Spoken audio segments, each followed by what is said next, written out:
অনেক কথা শুনলাম। সত্যি বলতে আপনারা ছাড়া এই মানুষটা অপরিপূর্ণ। আপনারা যদি তাকে ভোট দিয়ে জয়যুক্ত না করেন, আপনারা যদি তার পাশে না দাঁড়ান, তাহলে এই মানুষটার পাশে দাঁড়ানোর মতো আর কেউ থাকবে না।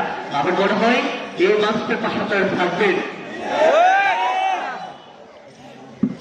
এখানে জেলশাল্লাইবাসী আপনারা যারা আছেন, আমার কাছে আপনারা একটা ফুলের বাগানের মতো।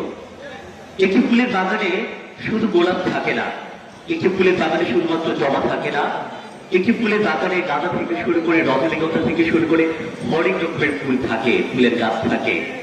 এখানে আপনারা হিন্দু মুসলমান যারা আছেন সকলে একত্রিত হয়ে আপনারা যুগের পর যুগ আপনারা সুন্দর মতো বাস করছেন। এটি একটি ফুলের বাগানের মতো। আমরা চাই এই সামাজিক সম্প্রীতি বজায় থাকুক। মন্দিরে ঘন্টা বাজবে, শঙ্খ বাজবে, মসজিদে আজান হবে, মন্দিরে গির্জে আপনার প্রার্থনা হবে এবং বেগুনে আপনার প্রার্থনা হবে। আমরা সেরকম একটি বাংলাদেশ চাই। আমরা সেই হানাহানি রাজনীতি, আমরা সেই মারামারি খোলাখুলি রাজনীতি আর চাই না। আমরা দেখেছি অতীতে রাজার লড়াইয়ে আমাদের যারা প্রজা আছে আমাদেরকে কিন্তু ত্যাগ স্বীকার করতে হয়। রাজার লড়াইয়ে আমাদেরকে কিন্তু প্রাপ্ত দিতে হয়।